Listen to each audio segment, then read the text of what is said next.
पहली बार किसी पार्टी की दूसरी बार लगातार सरकार बनी है। संयोग से केंद्र में भी उसी पार्टी की सरकार है। ऐसे में जानकार मानते हैं कि यदि अब उत्तराखंड का विकास नहीं हुआ तो कभी भी संभव नहीं हो पाएगा, क्योंकि डबल इंजन की सरकार है। लिहाजा उत्तराखंड की जनता की उम्मीदें और अपेक्षा भी इस सरकार से बहुत ज्यादा है। उनकी अपेक्षाओं को, उम्मीदों को सरकार किस तरीके से पूरा करने की कोशिश कर रही है, इन्हीं तमाम मुद्दों पर बातचीत करने के लिए आज हमारे साथ मौजूद हैं उत्तराखंड के वित्त मंत्री प्रेमचंद अग्रवाल जी। जनतंत्र टीवी में आपका स्वागत है। धन्यवाद। सबसे पहले आपसे मेरा सवाल है, उत्तराखंड सरकार के 100 दिन पूरे हो गए हैं, ऐसे में वो कौन सी उपलब्धियां हैं जिसको आप उत्तराखंड की जनता के साथ साझा करना चाहेंगे? देखिए, सबसे पहले मैं अपने जनता का बहुत धन्यवाद कर रहा हूँ, जिन्होंने दूसरी बार मौका भारतीय जनता पार्टी की सरकार के रूप में हमें दिया। जहाँ तक 100 दिन की बात है, मैं कह सकता हूँ कि अनेक उपलब्धियाँ हमारे इस दौरान सरकार के द्वारा दी गई है। आप ये समझ सकते हैं कि चुनाव से पहले हमारे माननीय मुख्यमंत्री जी ने एक घोषणा की थी कि यदि हमारी सरकार बनेगी तो निश्चित रूप से हम समान नागरिक आचार संहिता का हम लोग पालन करेंगे, उसको लागू करेंगे। और मुझे खुशी है इस बात की कि हमारी जो पहली बैठक हुई थी कैबिनेट की, और उसमें एक ही निर्णय हुआ था, और शायद देश का ये पहला राज्य है जहाँ पे ये निर्णय हुआ कि समान नागरिक आचार संहिता के लिए हमने उसकी कैबिनेट से प्रस्ताव पारित किया। और आपको जानकारी होगी कि उसके लिए समिति भी अब गठित हो गई है। उसकी एक बैठक हो चुकी है और आज एक बैठक और फिर यही होने वाली है।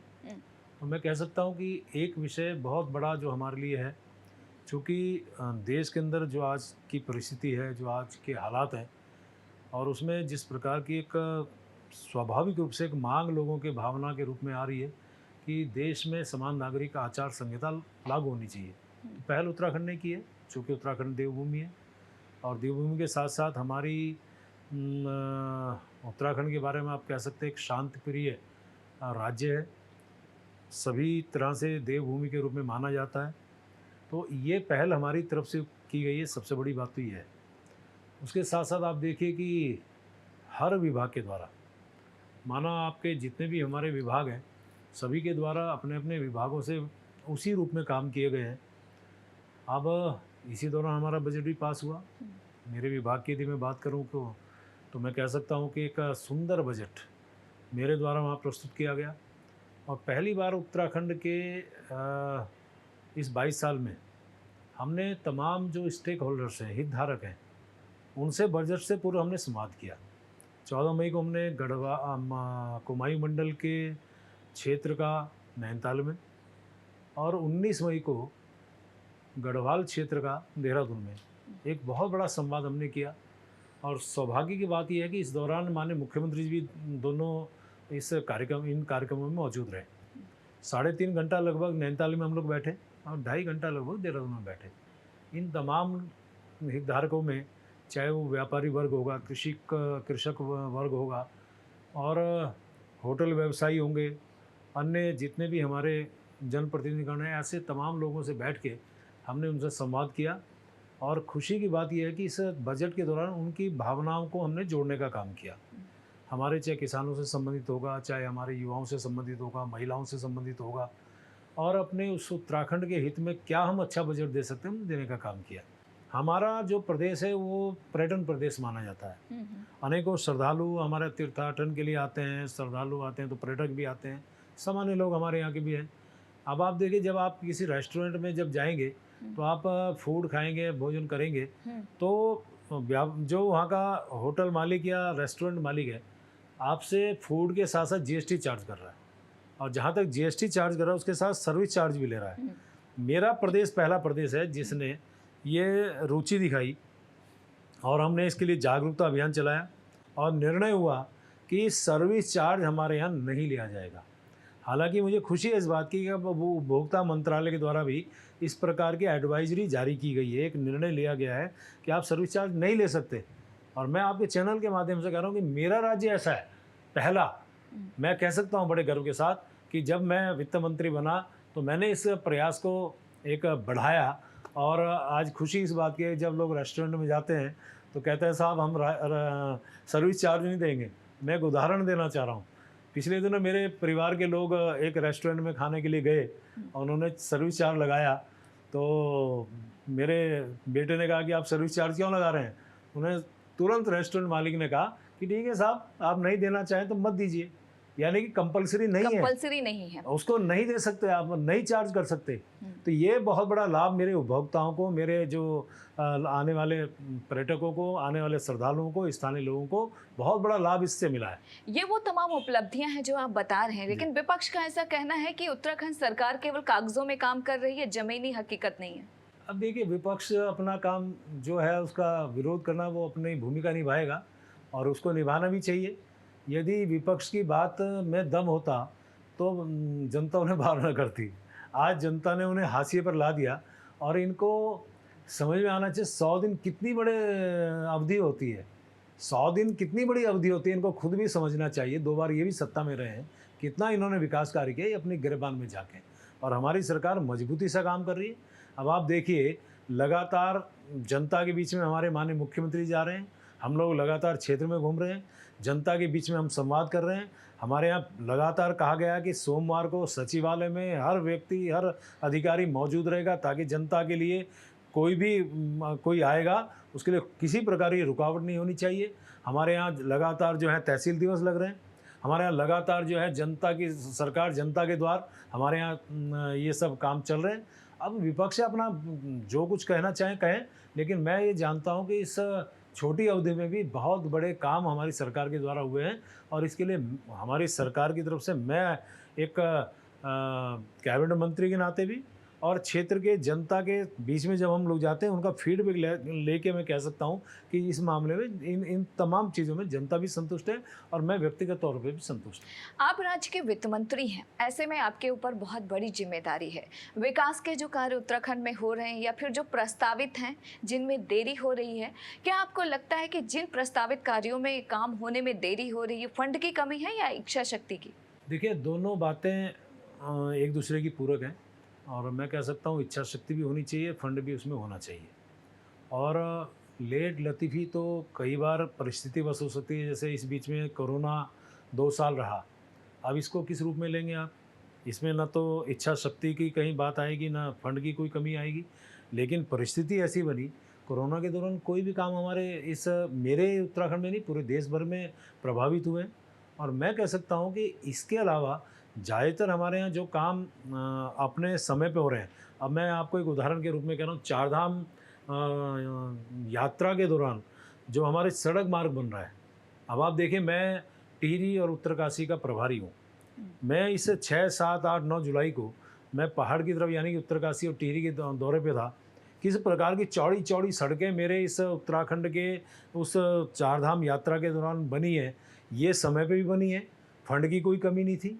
और उसी प्रकार हमारे यहाँ जिस प्रकार से ऋषिकेश कर्णप्रयाग रेलवे लाइन है, वो समय से पूरी हो रही है, पैसे की कोई कमी नहीं है, काम भी लेकिन हो रहा है। विपक्ष का यही आरोप है कि पिछले 5 साल भी आपकी ही सरकार थी, चारधाम यात्रा लंबे समय बाद शुरू हुई, भारी संख्या में श्रद्धालु उमड़े, और देखा जाए तो इस बार चारधाम यात्रा के दौरान मौतें भी बहुत ज़्यादा हुई। तो विपक्ष ये आरोप लगा रहा है कि तैयारी पूरी नहीं थी। नहीं, देखिए, इसको समझना ये पड़ेगा कि मौत किस कारण हुई। यदि व्यवस्थाओं में मौत होती है तो हम उसके बिल्कुल निश्चित रूप से हम अपने आप को दोषी ठहराएंगे, लेकिन यदि जब यात्री वहाँ से आ रहा है अपने श्रद्धा को लेके और वो चारधाम की यात्रा के लिए जा रहा है और उसको कोई पहले से कोई बीमारी है और उस दौरान उसकी मृत्यु होती है, स्वाभाविक मृत्यु को चारधाम यात्रा के साथ मृत्यु के नाते नहीं जोड़ सकते। और लगातार हमारे द्वारा एडवाइजरी जारी की गई कि आप जो यात्री पहाड़ पे जाने वाले हैं वो अपना मेडिकल टेस्ट करा के जाएँ। और ये लगातार हम लोग हम आने वाले श्रद्धालुओं से बात करते रहे। हर चेक पोस्ट में हमारे द्वारा उनसे जो है अंडरटेकिंग हमारे द्वारा लिया गया। वो अंडरटेकिंग देने को तो तैयार हैं जाने के लिए, लेकिन टेस्ट कराने को तैयार नहीं है। इसका मतलब क्या हुआ? वो खुद भी कहते हैं कि साहब, हमें 2 साल हमने भगवान के दर्शन नहीं किए, इस बार हमारी भावना, हमारी श्रद्धा है, भगवान के दर्शन करना चाहते हैं, ये जिम्मेवारी हम स्वयं में लेते हैं। इस बीमारी के कारण फिर आप देखिए, हालांकि इस विषय से मैं जोड़ने के लिए नहीं हूँ कह रहा हूँ, लेकिन आप स्वयं समझ सकते हैं कोरोना में अनेकों लोगों को लंग्स की स्थिति क्या थी। आज बहुत से लोगों को मेरी पत्नी स्वयं, जब मैं उत्तरकाशी के दौरे पे गया, इसको परेशानी हुई और आप देखिए मुझे यात्रा बीच में छोड़ के आना पड़ा क्योंकि वहाँ सांस की ऑक्सीजन की प्रॉब्लम रही। ऐसी स्थिति में सामान्य श्रद्धालु के साथ भी वही स्थिति है। कुल मिला के ये सारी जो कोरोना के कारण जिन लोगों के लंग्स की प्रॉब्लम है, सामान्य तौर पे किसी को शुगर है, बीपी है, अन्य बीमारियां हैं, आज आदमी देखने में तो बहुत खूबसूरत लग सकता है, लेकिन उसके अंदर की बीमारी के बारे में तो आप नहीं जानते ना। उस बीमारी के नाते यदि उसकी मौत हो रही है, सामान्यतः उसकी मौत हो रही है, तो उसे चारधाम यात्रा के साथ नहीं जोड़ना चाहिए। और हम फिर कहने को तैयार हैं, हमारे यहाँ पे व्यवस्थाओं के नाते किसी प्रकार की मौत, एक भी मौत, मैं फिर कह रहा हूँ, एक भी मौत व्यवस्थाओं की कमी के कारण इस चारधाम यात्रा के दौरान नहीं हुई है। इसके अलावा अगर लैंडस्लाइड की बात करें तो ऐसा कहा जाता है कि उत्तराखंड में अवैध खनन के चलते लैंडस्लाइड लगातार होता है, क्या ये सच है? नहीं, लैंडस्लाइड ये कारण आप जब कह रहे हैं, मैं उससे नकार भी नहीं रहा हूँ, लेकिन ये भी कहने को तैयार हूँ कि लैंडस्लाइड जो है ज़्यादातर आप देखिए वर्षा काल में होते हैं। और वर्षा काल में आप देखिए हमारे पहाड़ों पे जब बरसात पड़ती है और बरसात पड़ने के बाद जब धूप चटकती है और उसमें जिस प्रकार से पानी का रिसाव होके जब पहाड़ वो कहीं कच्चा या इस प्रकार का होगा तो स्वाभाविक रूप से लैंडस्लाइड होगा। अब आप देखिए अमरनाथ में क्या हुआ, क्योंकि पहाड़ी कोई भी क्षेत्र हो, चाहे वो जम्मू कश्मीर हो, चाहे आपका हिमाचल हो, चाहे आपका उत्तराखंड हो, इस प्रकार के पर्वतों का भूस्खलन होना बड़ी बात नहीं है। और ये आज नहीं पहले से होता आया है, और कितनी बड़ी हम इच्छा शक्ति के साथ काम करें ये फिर भी होगा, क्योंकि प्रकृति का अपना तरीका है, प्रकृति का अपना स्वभाव है, उसमें हम कितना भी मानवीय आधार पे हम उस पर व्यवस्था कर दें, लेकिन लैंडस्लाइड को नहीं हम रोक सकते। हम लोगों ने वहाँ बड़े बड़े जाल लगाए, बड़े बड़े हमने पहाड़ों पे क्या कहना चाहिए उसको, पुश्ते लगाए, लेकिन व्यवस्था करने के लिए तो हम कर सकते हैं, लेकिन लैंडस्लाइड को हम रोक पाए नहीं हो सकता। इसलिए उस पर ये हमारा प्रदेश जो है आपदाओं से जुड़ा हुआ प्रदेश है। ऐसी स्थिति में भूस्खलन आज भी हुए हैं, कल भी हुए थे और आगे आने वाले समय पे भी होंगे। हम व्यवस्था कर सकते हैं, लेकिन हम प्रकृति को रोक नहीं सकते। नई शिक्षा पॉलिसी लागू करने वाला उत्तराखंड देश में पहला राज्य है। क्या आपको लगता है कि इससे उत्तराखंड की जो शिक्षा प्रणाली है वो और बेहतर होगी? देखिए, मुझे खुशी है कि जब हमारे यहाँ के सांसद आदरणीय रमेश पोखरियाल निशंक जी केंद्रीय शिक्षा मंत्री थे और उन्हीं के द्वारा नई शिक्षा नीति लागू की गई, और मैं इसके लिए माननीय प्रधानमंत्री जी का बहुत आभार व्यक्त कर रहा हूँ कि उनका जो विज़न है, उनकी जो सोच है, उनका जो मन का भाव है, वो पूरे देश के हर व्यक्ति के लिए किस प्रकार से उसे आगे बढ़ाया जा सके। युवाओं के लिए अलग उनका विज़न है, बच्चों के लिए उनका अलग विज़न है, किसानों के लिए उनका अलग विज़न है, महिलाओं के लिए उनका अलग विज़न है। ऐसी ही शिक्षा के क्षेत्र में उनका जो विज़न सामने आया नई शिक्षा की नीति के रूप में, अब आप देखिए हमारे यहाँ उसको लागू किया गया। पहला प्रदेश जैसा आपने कहा, मैं उसके लिए अपने माननीय शिक्षा मंत्री जी को, माननीय मुख्यमंत्री जी का आभार व्यक्त कर रहा हूँ, और निश्चित रूप से आदरणीय प्रधानमंत्री जी को तो हम लोग हमेशा उनके आभारी हैं, जिस प्रकार का उनका आशीर्वाद हमारे पे रहता है। तो इस नई शिक्षा नीति को लागू होने के बाद हमारे यहाँ के बच्चे, अब आप देखिए हमारे यहाँ बहुत से सरकारी स्कूल हैं, अब यदि ये सारी चीज़ें उसमें हमारे यहाँ लागू हो जाएंगी और जिस प्रकार से बच्चों को पढ़ाने का एक स्तर होगा, एक जैसा ड्रेस कोड होगा, एक जैसी शिक्षा प्रणाली होगी, तो एक स्टैंडर्ड दोनों का लगभग बराबर होगा, और चाहे वो गरीब का बच्चा होगा चाहे अमीर का बच्चा हो, समान अंतर उनको शिक्षा मिलेगी। तो जो हमारे यहाँ गांव में इंटीरियर में पहाड़ पे रहने वाले बच्चे को यदि उसी प्रकार की शिक्षा मिलेगी तो स्वाभाविक रूप से उसका मानसिक स्तर भी बढ़ेगा, और आने वाले जितने भी कंपटीशन हमारे यहाँ होंगे उसमें हमारा वो गांव का, वो इंटीरियर का, वो पहाड़ का बच्चा भी आगे आके उस मुकाबले में अपना प्रतिभा का जोर दिखाएगा। और आपकी जानकारी में डाल रहा हूँ, मेरे यहाँ उत्तराखंड में प्रतिभाओं की कोई कमी नहीं है। अनेकों आईएएस, अनेकों आईएपीएस हमारे उत्तराखंड के रहने वाले हैं। अजीत डोभाल जी का उदाहरण मैं दे सकता हूँ, हमारे आदरणीय विपिन रावत जी का उदाहरण मैं दे सकता हूँ। ऐसे अनेकों उदाहरण हम लोग दे सकते हैं जो देश के लिए आज सर्वोच्च स्थान पे सेवाएं दे रहे हैं। सब उत्तराखंड के लोग हैं, पहाड़ के लोग हैं, उस इंटीरियर रहने वाले लोग हैं। और जब नई शिक्षा नीति लागू होगी तब तो आप समझिए उसमें बहुत बड़ा सुधार भी होगा। गोवा में सियासी उठापटक के बीच कांग्रेस पार्टी को उत्तराखंड में बड़ा झटका लगा। उनके 3 नेता आम आदमी पार्टी में शामिल हो गए। क्या कांग्रेस जितनी कमजोर होगी उससे भाजपा को फायदा होगा? देखिए, हमारा मानना है विपक्ष की अपनी एक भूमिका है लोकतंत्र के अंदर, और लोकतंत्र में विपक्ष भी अपने मजबूती के साथ रहना चाहिए, ये तो हम लोग मानते हैं। लेकिन यदि अपने कारनामों के कारण यदि जनता के साथ उनके द्वारा किए गए का सिर्फ दुष्प्रचार और जिस सिर्फ सिर्फ जातिवादी राजनीति, जिस प्रकार से दूसरे प्रकार की राजनीति उन्होंने उनके द्वारा की गई, परिवारवाद की राजनीति, यानी यदि जनता उन्हें नकार रही है और उनके नेता सब इधर उधर छटक रहे हैं, तो इसमें निश्चित रूप से ये तो उन्हें सोचना है। क्योंकि देखा जाए तो कुछ दिन पहले ही प्रीतम सिंह के साथ बहुत सारे कांग्रेस के विधायक हरक सिंह रावत के घर पहुंचे, चाय पर चर्चा किया उन लोगों ने, और ऐसा कयास लगाया जा रहा है कि आने वाले समय में वो बीजेपी के साथ भी दिखाई दे सकते हैं। ऐसा कुछ है क्या? देखिए, ये तो उनका अपना निर्णय होगा, लेकिन मैं आज ये बात कह सकता हूँ बड़े गर्व के साथ कि भारतीय जनता पार्टी विश्व की सबसे बड़ी पार्टी आज है। भारतीय जनता पार्टी लोकतंत्र को मानने वाली पार्टी है। भारतीय जनता पार्टी वो पार्टी है जिसके नेता आदरणीय नरेंद्र मोदी जी हैं, अमित शाह जी हैं, जेपी नड्डा साहब हैं। और आप देखिए कि हमारे यहाँ जिस प्रकार से पंच निष्ठाएँ हैं, पंच निष्ठाओं में आज तमाम जनता, तमाम लोग आज भारतीय जनता पार्टी के साथ जुड़ रहे हैं। यानी कि जो हमारी पंच निष्ठाएँ हैं, यदि जनता उसे स्वीकार कर रही है, आने वाले टाइम पे यदि अन्य दलों के नेता यदि स्वीकार करते हैं और उसमें यदि उनका मन बनता है कि वो भारतीय जनता पार्टी में आए, तो वैसे तो ये हमारे संगठन के मुखिया यानी हमारे संगठन के लोगों का ये निर्णय होगा, लेकिन हम तो कहेंगे कि आने वाले टाइम पे यदि कोई आएगा उसका हमेशा स्वागत है। अगर धर्म नगरी हरिद्वार की बात करें तो आजकल वहां के साधु संत काफी आक्रोशित हैं। वजह है काली माता को लेकर जिस तरीके से तमाम बयानबाजी हो रही है। पहले एक काली फिल्म निर्माता ने एक पोस्टर, विवादित पोस्टर काली माता को लेकर ट्वीट किया। उसके बाद टीएमसी सांसद महुआ मोइत्रा ने भी एक बयान दिया। इसको लेकर संत नाराज हैं, 11 लोगों के खिलाफ मुकदमा दर्ज है। आपको क्या लगता है कि जो लोग धार्मिक देवी देवताओं के प्रति टिप्पणी कर रहे हैं, क्या उनके खिलाफ कार्रवाई होनी चाहिए? देखिए, हमारा जो देश है वो अध्यात्म से जुड़ा देश है।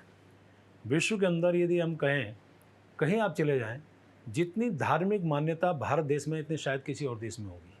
किसी भी देश में चले जाएं, कहीं भी चले जाएं, हमारे यहाँ धार्मिक अध्यात्म के क्षेत्र में हमारी सोच है, हमारी भावना है, लेकिन कट्टरवाद हमारे यहाँ नहीं है।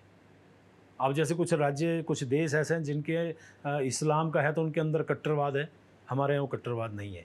लेकिन यदि हमारे किसी देवी देवता का आप अपमान करेंगे या किसी देवी देवता के बारे में आप गलत भावना से उसके बारे में बोलेंगे, तो कैसे स्वीकार कर सकते हैं?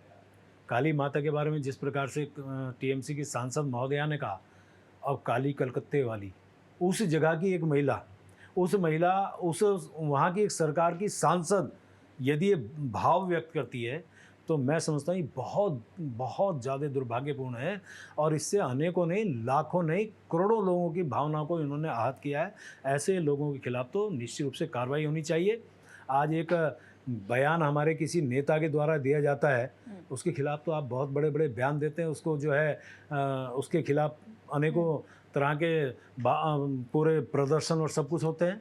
2 लोग उसके नाम पे शहीद हो जाते हैं, उसके खिलाफ जगह जगह आपके मुकदमे कायम होते हैं। खुद टीएमसी की जो वहाँ की मुख्यमंत्री हैं, तब उन्होंने क्या बयान दिया था, तब उन्होंने क्या भावना व्यक्त की थी, आज उसके खिलाफ कार्रवाई क्यों नहीं हो रही है? यानी कि एक ही विषय पे आप 2-2 तरह के आप स्टैंड लेंगे तो ये तो जनता को स्वीकार नहीं होगा।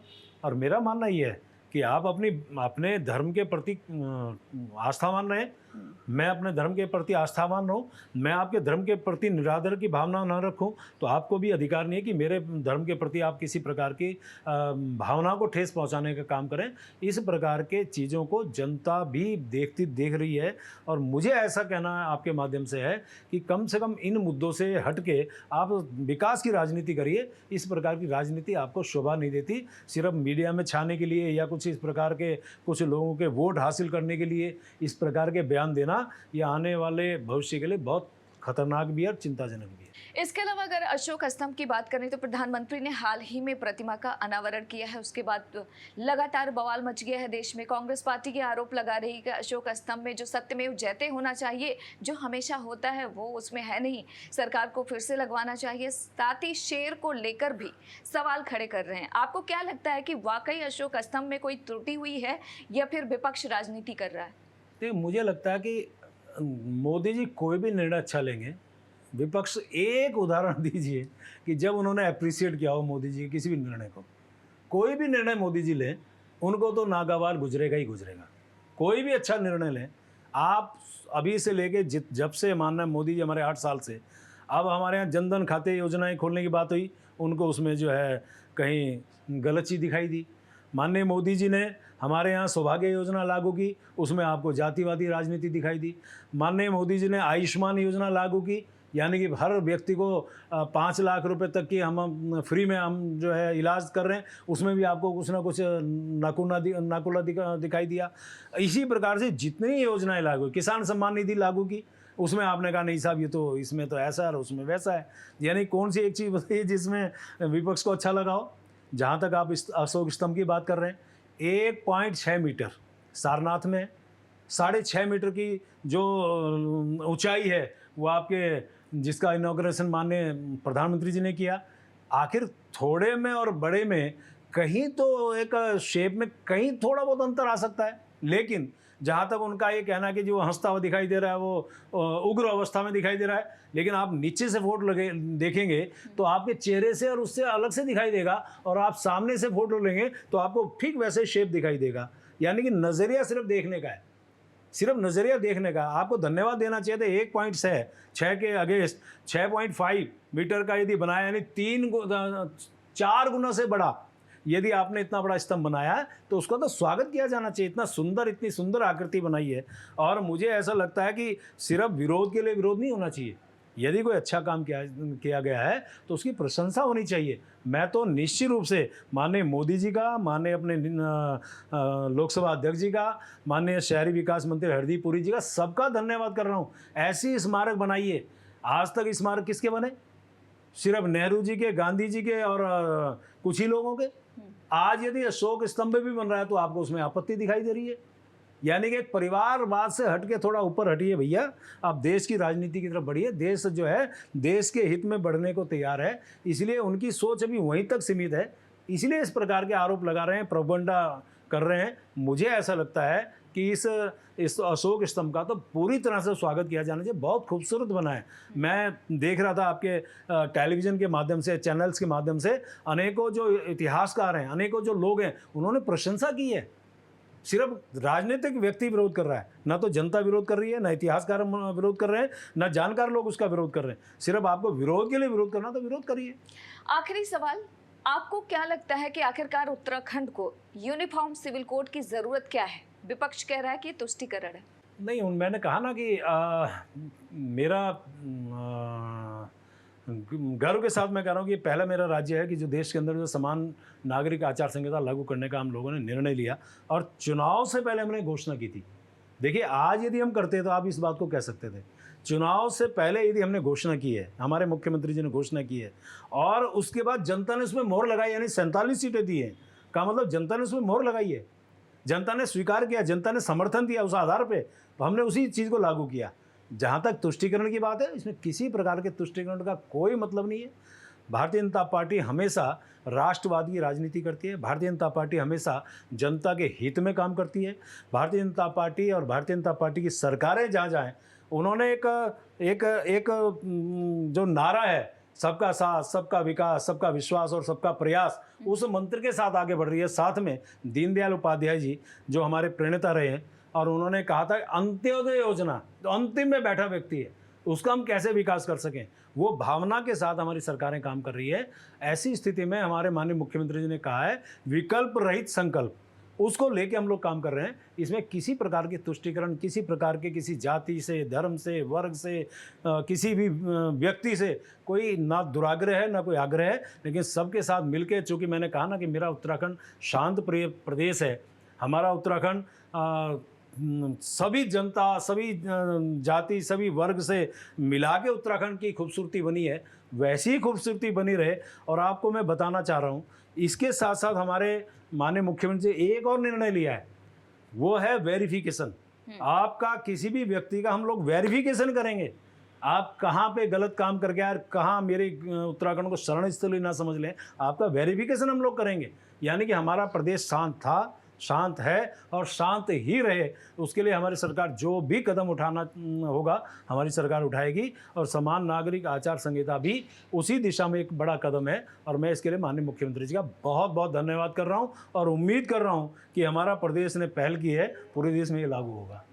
आपने हमें समय दिया, उसके लिए आपका बहुत बहुत शुक्रिया। Thank you.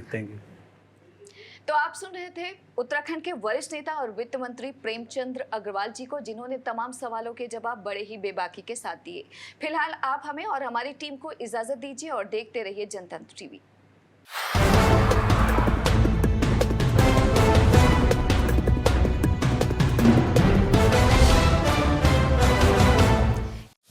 खबरों के निष्पक्ष विश्लेषण के लिए सब्सक्राइब करें Jantantra TV and press the bell icon. Never miss any update.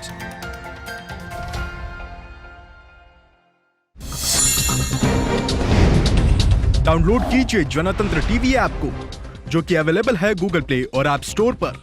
अधिक जानकारी के लिए अभी डाउनलोड करें।